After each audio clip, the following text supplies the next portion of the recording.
Estamos aí na lição de número 8, em que estamos tratando sobre as alianças do Senhor para com o seu povo, né?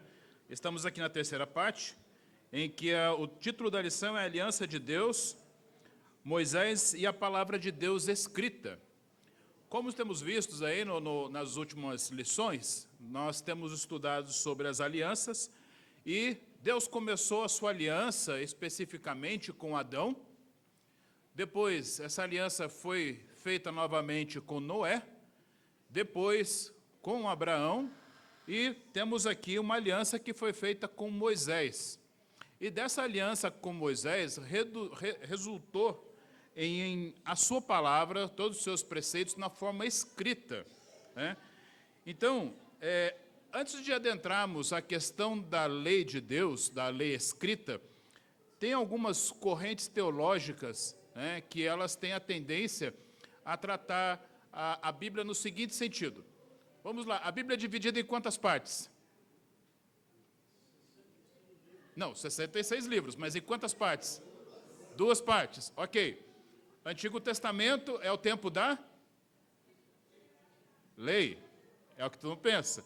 Novo Testamento, da graça. Legal. Os nossos irmãos do passado, como eles eram salvos? Se a graça só está no Novo Testamento.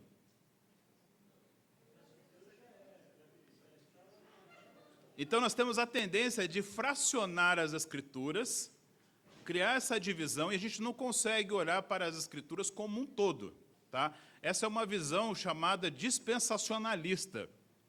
São os dispensacionalistas que têm essa visão, que é a visão de que era tempo da lei, tempo da graça, muitas das promessas do Antigo Testamento era só voltado para Israel e a promessa do Novo Testamento para a igreja. Não.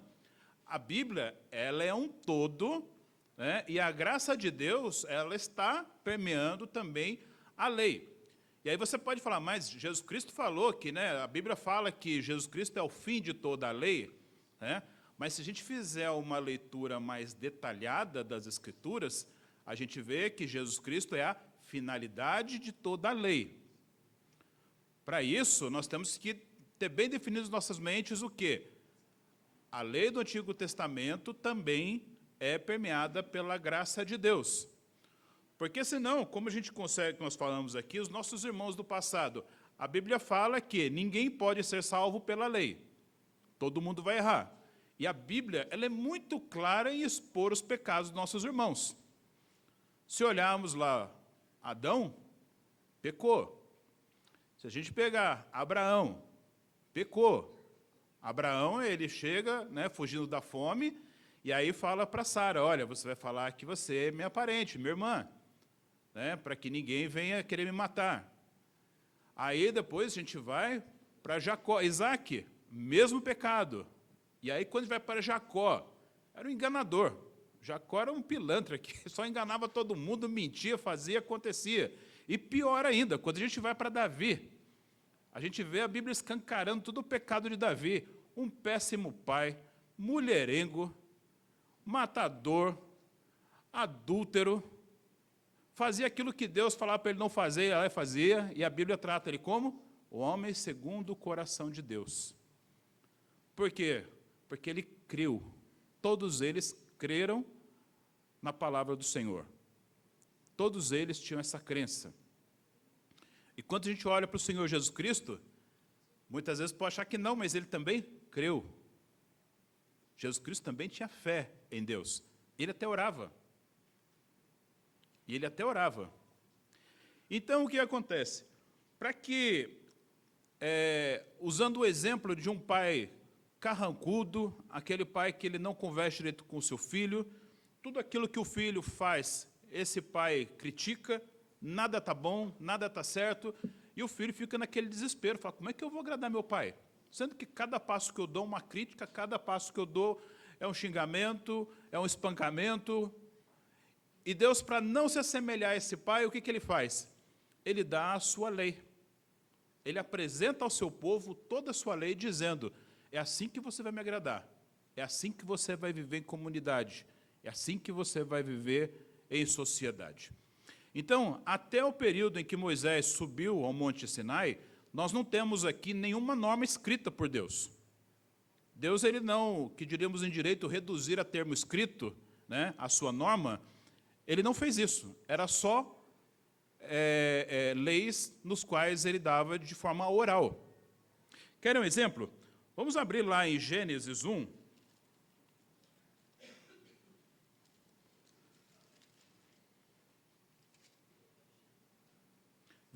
Quem pode ler, por favor? Gênesis 1, 28.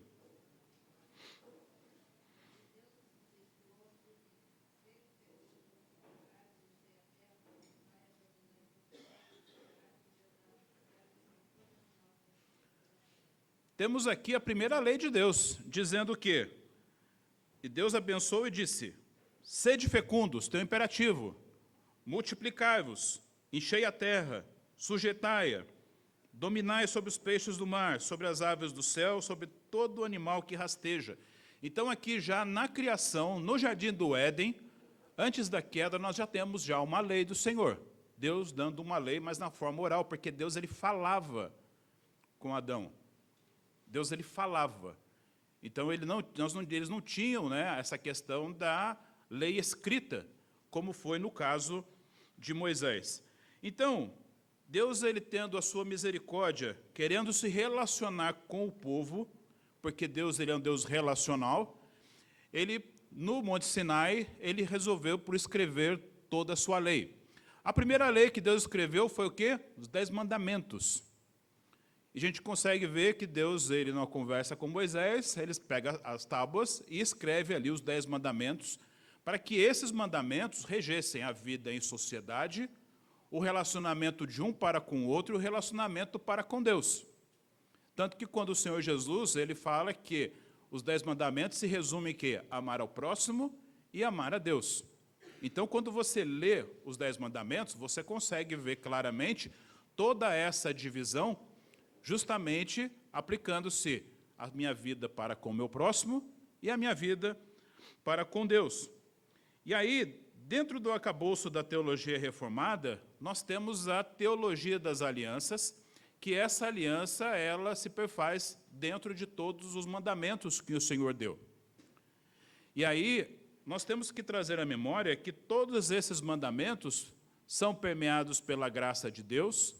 Deus se apresenta ao homem como um Deus gracioso, que mesmo o homem pecando, ele tinha meios para ter a purificação do seu pecado, e quando ele cria nessa lei, quando ele cria em Deus, mesmo não tendo o sacrifício de Jesus na cruz do Calvário, essa lei conduzia ele à salvação. Então, nós temos que quebrar esse paradigma de que a lei ela já foi abolida, de que a lei ela não tem nenhum tipo de efeito, e aí o pessoal fala, não, porque a palavra mata, o Espírito vivifica, então não tem nenhum tipo de base bíblica para que possamos trazer essa questão dizendo que o Antigo Testamento, o Pentateuco, foi abolido. Uma coisa interessante, se você retirar o livro de Levíticos da palavra de Deus, o sacrifício da cruz do Calvário não se consuma. Porque lá fala que, para se ter o perdão dos pecados, era necessário o sacrifício. Então, toda a lei de Deus, ela foi voltada para a pessoa do Senhor Jesus Cristo. Toda ela. Mesmo aquelas leis cerimoniais mais esdrúxulas que a gente vê, de você tira lá os miúdos do animal, queima aquele cheiro todo estranho e sobe a fumaça que agrada as narinas do Senhor. Tudo isso aponta para a cruz do Calvário, aponta para a pessoa do Senhor Jesus Cristo. Então, a lei do Senhor, que foi dada a Moisés no Monte Sinai, ela foi um ato do qual toda ela é voltada para o Senhor Jesus Cristo. Então, quando você olhar para a lei de Deus, quando você lê de Gênesis a Deuteronômios, e você fala assim, mas que estranho, isso aqui não se aplica nos dias de hoje, você vê aquilo lá como a graça de Deus. Então, a lei do Senhor, ela é a graça de Deus sobre a vida do seu povo. Então, nós temos que olhar a Bíblia como um todo, vendo essa aliança que foi feita com Moisés, já como reflexo de toda a graça de Deus. Então, a graça de Deus ela é operante tanto no Antigo como no Novo Testamento. O pacto de mosaico, ele é um pacto de graça, e a graça e a lei não são excludentes umas das outras. Não tem como desassociar a lei da graça de Deus, porque toda a lei ela é permeada pela graça de Deus. E a lei de Deus nos faz conhecer a sua vontade, a maneira de como podemos fazer sua vontade e agradá-lo. Imagina se Deus não nos apresentasse de forma clara como agradá-lo. Então, nós temos que agradecer a Deus pelos 10 mandamentos. Por quê? Os 10 mandamentos nos ajudam a viver uma vida que possa agradá-lo. Aí muitos vão falar assim, não, já passou o tempo da lei, estamos no tempo da graça. Ok, então eu posso sair então e adulterar? Eu posso cobiçar a mulher do meu próximo? Eu posso roubar? Quando fala não matarás, não quer dizer que você no exercício da sua função você não venha matar, mas não assassinarás. Que aí você fala, não, mas tem aí né, uma confusão entre a vontade de Deus, que o Senhor Jesus Cristo falou, de não matarás, mas quando a gente olha no original é não assassinarás. É quando você faz uma emboscada para uma traição. Agora, um policial no exercício da sua função, ele não comete esse pecado. Pasmem vocês. Então, o Novo Testamento, desculpa, os 10 mandamentos, ele serve para reger totalmente essa vida em sociedade. Então, é interessante que Deus, na sua graça, quando ele estava ali no Monte Sinai, a gente vê que ele não descia ainda não descia até o seu povo. Era só Moisés que subia, tinha toda aquela divisão do Monte Sinai, onde ninguém podia chegar perto, qualquer animal que chegasse ali morria. E aí Deus ali, ele prescreveu tudo aquilo que ele gostaria que o povo fizesse. Olha, vocês vão viver hoje desta forma. E Deus ali começa a escrever com seus próprios dedos a sua vontade. Quando Deus terminou de escrever as suas leis, o que acontece? Moisés constrói o tabernáculo e aí Deus ele passa a conviver com o seu povo. E fala que a glória de Deus encheu o tabernáculo e aí ele começa a caminhar junto com o seu povo. Então é interessante a gente ver que toda essa aliança que Deus fez com Moisés, que resultou na sua lei escrita, trouxe essa graça da presença de Deus junto ao seu povo, caminhando durante todo o tempo. Quando surgem né, essas dúvidas, como eu falei aqui, né, sobre que fala que Jesus Cristo ele cumpriu toda a lei, de que a lei ela não serve para os dias de hoje, mas quando a gente vê Romanos 3,31, fala que confirma o valor da lei. O Senhor Jesus Cristo, em Mateus 5, ele fala que ele não veio revogar a lei, mas ele veio cumprir a lei de Deus. Então, é muito importante a gente olhar para a lei como o caminho da salvação. Toda a Bíblia, de Gênesis a Apocalipse, ela conduz para a nossa salvação.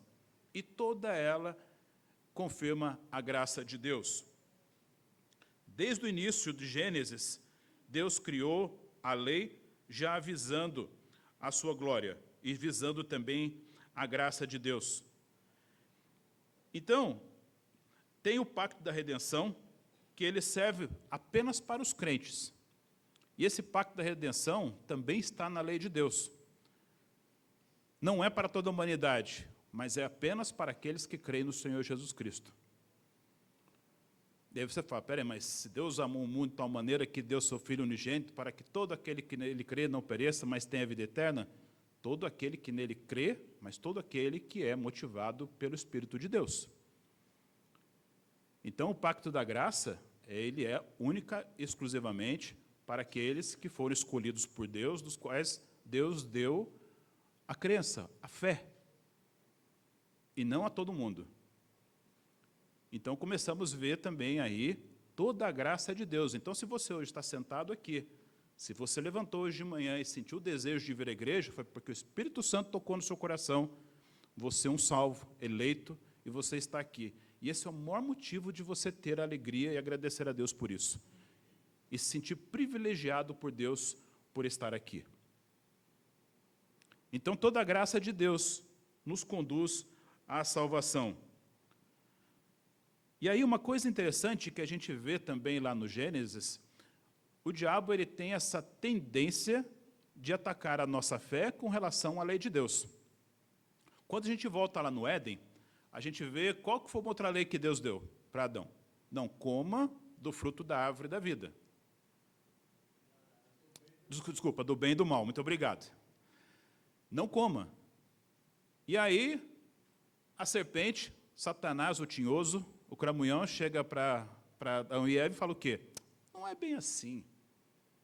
Você vai acreditar nisso? Não precisa acreditar. Coma que você vai ver como que é bom. Vai lá. E eles ouviram mais a voz do inimigo e esqueceram daquilo que Deus tinha determinado. O que aconteceu? A expulsão do jardim do Éden. Então, isso acontece também nos dias de hoje. Muitas vezes a palavra de Deus era atacada, a lei de Deus era atacada, fala, não, não é bem assim. Não, em nome do amor, você pode ser favorável ao aborto. Em nome do amor, você pode ser favorável ao homossexualismo. Não, em nome do amor, não tem problema, perdoe.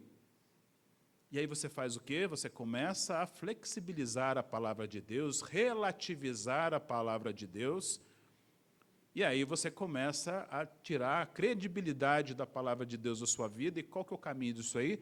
A perdição, a queda. Porque muitas vezes, quando a gente para dar ouvidos ao inimigo, a gente acaba caindo em pecado, porque a gente tira o crédito da palavra de Deus. Então, a gente consegue olhar também no Novo Testamento cheio de imperativos também. A gente pode falar assim, mas a lei de Deus era só no Antigo Testamento? Não, está no Novo Testamento também. Uma lei, amai-vos uns aos outros. Amor é sentimento? Não. Amor não é sentimento, porque se fosse sentimento, o Senhor não falava. Ame.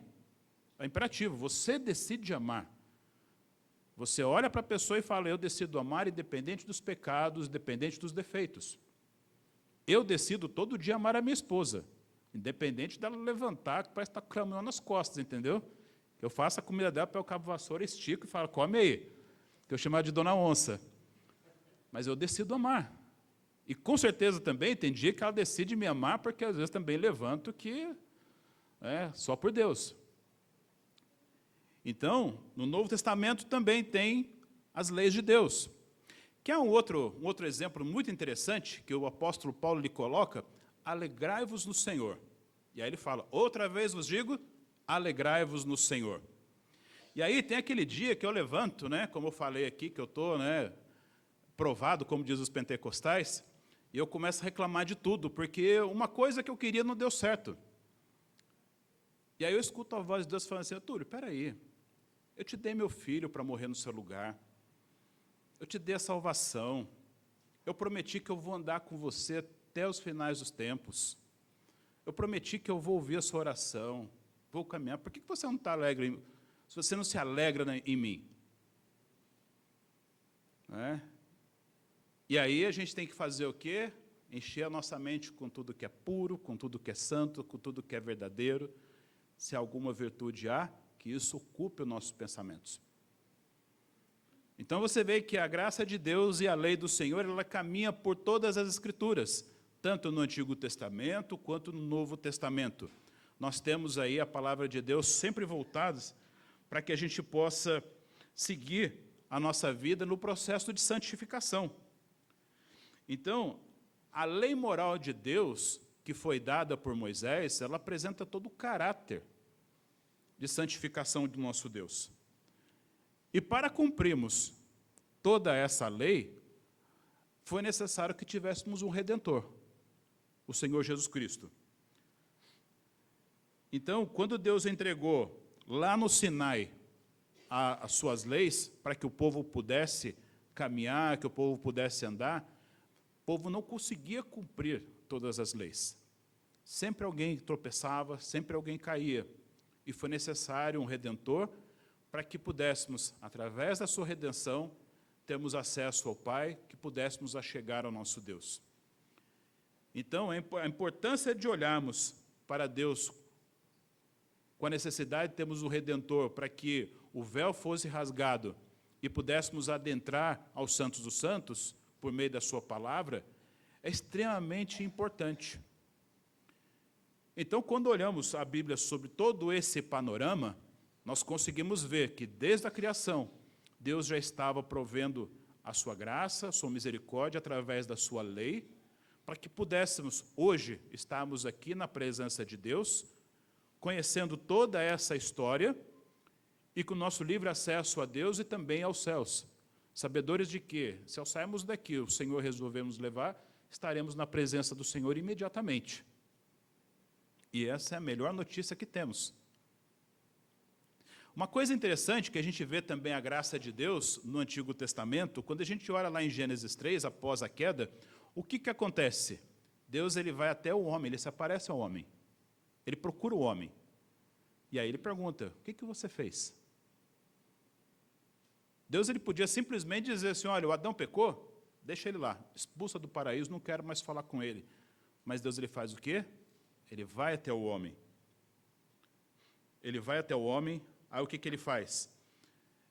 Ele confronta, ele faz uma pergunta, e ele perdoa. Ele arruma o meio de perdão para esse homem. Isso serve para a nossa vida também. Nossa vida em família, serve também para a disciplina na igreja. Essa conduta de ir até atrás, de confrontar, de questionar e de restaurar o pecador. Então veja, a graça de Deus, lá no Gênesis, como se aplica também nos dias de hoje por meio da sua lei. Isso é algo extremamente fantástico e que nós temos que agradecer a Deus por isso. Uma outra questão também, que a gente fala que a lei de Deus ela está presente também no Novo Testamento, é o que nós fizemos hoje aqui. O que o Senhor nos ordenou? Aqui participássemos da ceia. E aí, na última ceia, eu conversei com um irmão, que eu fui dar ceia para esse irmão não pegou. Ele estava com a cabeça baixa, passei. E aí, no final, foi perguntar, está tudo bem com o irmão? Ele falou, pequei essa semana, briguei com a minha mulher, fiz isso, daquilo, e eu não acho digno. Eu falei, não. Qual que é o princípio quando fala, examine-se, pois, o homem a si mesmo? É você chegar na presença do Senhor no momento da ceia e dizer, Senhor, sou tão pecador, Senhor, mas eu preciso da tua graça, eu preciso que minha vida seja transformada, me ajude a não cair mais nesses pecados que eu tenho caído, Senhor Deus, e me ajude.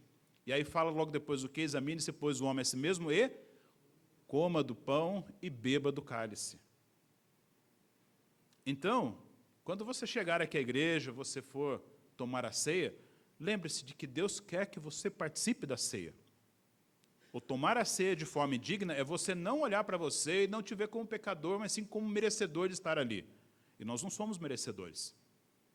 Em momento algum. Nós só estamos aqui, participamos da ceia do Senhor, porque a graça de Deus nos permite. Então, é interessante olharmos, né, que toda a Escritura, ela tem a lei de Deus. Essa lei que foi escrita lá no Monte Sinai, para que Deus pudesse disciplinar a vida em sociedade, disciplinar o seu relacionamento. E essa lei ela foi toda permeada pela graça de Deus, culminando no que nós temos hoje, que é a Bíblia.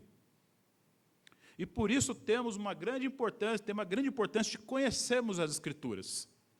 Por isso que é necessário que as Escrituras sejam preservadas, é necessário que tenhamos o conhecimento das Escrituras. É importante que toda e qualquer pessoa que vier nos perguntar a razão da nossa fé, possamos explicar, baseados totalmente nas Escrituras. Uma coisa interessante que eu sempre pergunto, quando se você está numa fila, algum local, e a pessoa perguntar a razão da sua fé, e falar assim, como é que eu posso ser salvo? O que você vai dizer? Quais são os versículos que você vai falar? Sim, mas para isso precisamos o quê? Ler a palavra de Deus. Temos que estudar a palavra de Deus. Então, precisamos conhecer a lei de Deus. Precisamos saber de toda essa história, de como Deus, lá no Gênesis, providenciou a nossa salvação. E que isso veio correndo através dos tempos, para que pudéssemos hoje ter toda essa visão. Lembrando que nossos irmãos do passado, eles não tinham toda essa visão que nós temos, porque em teologia gostamos de dizer que é a revelação progressiva de Deus. No passado, Deus ia se revelando de forma progressiva. Ele não chegou e deu toda a história como temos hoje. A gente consegue olhar para as Escrituras e ver passado, presente e o futuro. Quando lemos a Escritura, conseguimos ver desde a criação, conseguimos ver o tempo presente e olhamos para o futuro sabendo que o Senhor voltará para nos levar à consumação de todas as coisas. E aguardamos ansiosamente o dia que o Senhor vai voltar. E essa bênção que nós temos através da palavra de Deus. Então, a aliança que Deus fez com Moisés resultou nessa norma escrita, nessa palavra de Deus que Ele colocou, para nos abençoar, e hoje pudéssemos ter a palavra de Deus. E a bênção que nós temos, que não podemos desperdiçar.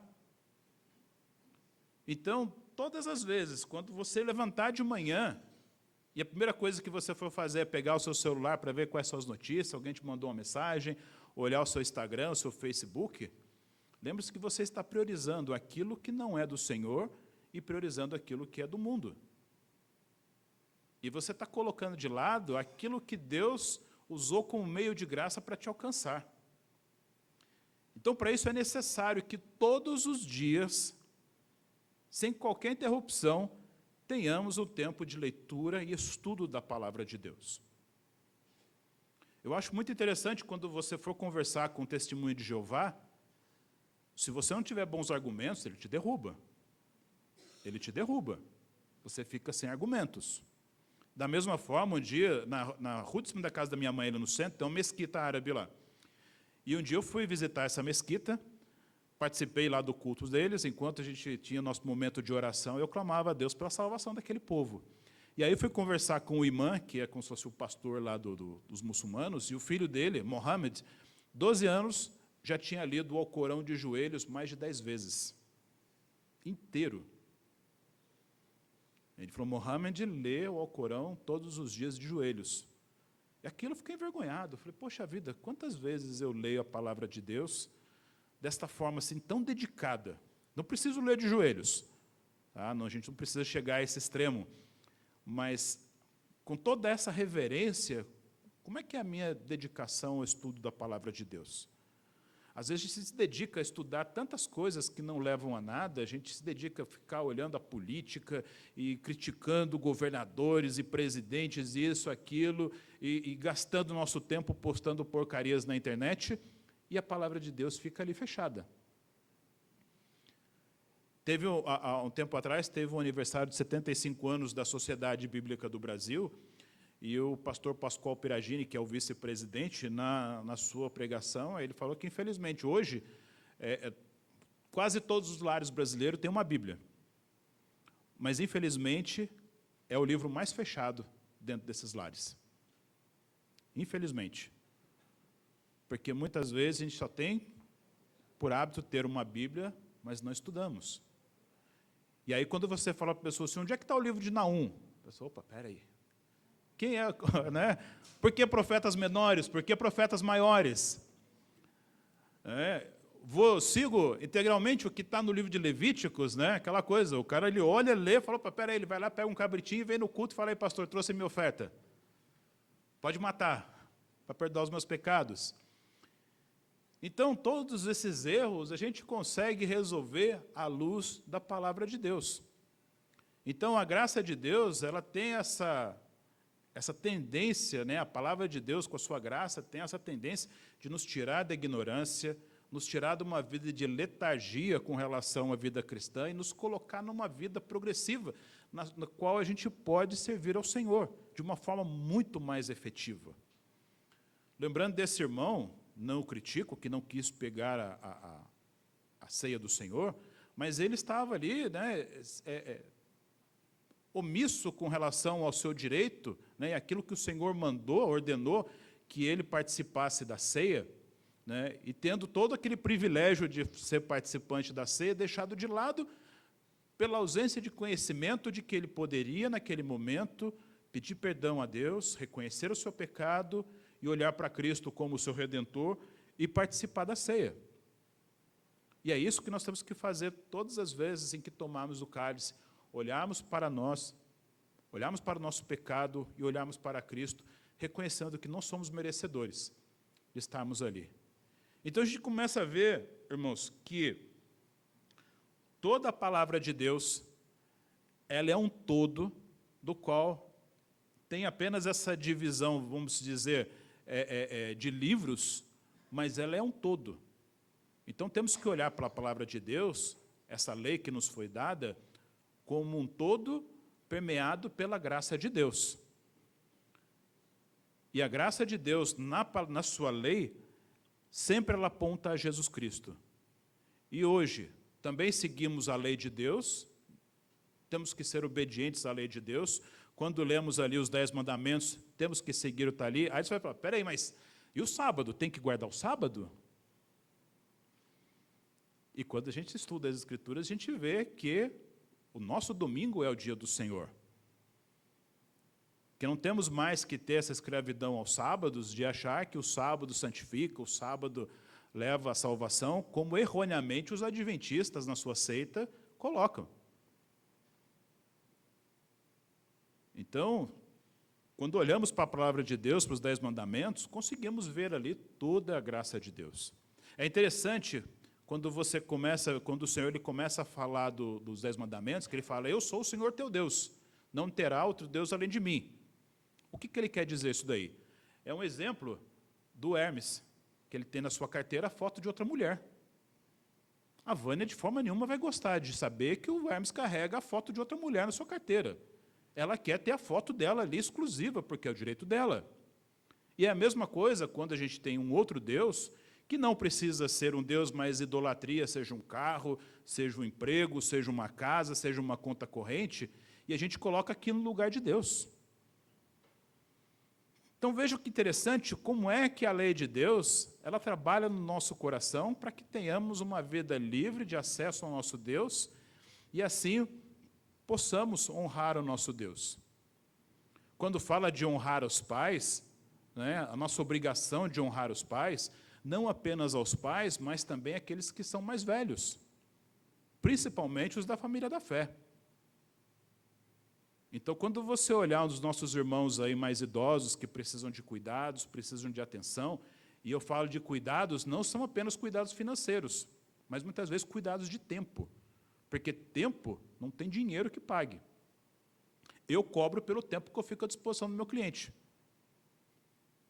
Então, muitas vezes, quando a gente dedica o nosso tempo aos nossos irmãos, de forma, vamos dizer, gratuita, é também uma forma de amor e uma forma de honrar aos nossos pais, seja os nossos pais biológicos, quanto também os nossos pais na fé. Então, toda a graça de Deus permeia a lei do Senhor. Então, quando você olhar a Escritura como um todo, não fala assim, não, o Antigo Testamento é da lei, Novo Testamento é da graça, o Pentateuco, nem leio o Pentateuco, porque aquelas leis cerimoniais, aquelas leis que o Senhor coloca, não vale mais nada. Não é bem assim, irmãos. Procura olhar aquilo lá como a graça de Deus, como uma forma que Deus teve para poder conduzir você à salvação. Lembra um tempo atrás, eu nunca perco sono por problema. Pode acontecer o problema que for, deu horário de dormir, eu vou lá, deito, durmo, acabou. Mas teve um dia que eu acordei de madrugada, pensando num problema que estava acontecendo. E aí fui para a sala, eu tenho a minha poltrona lá, que eu chamo de Getsemane, que é onde eu oro e choro aos pés do Senhor, né?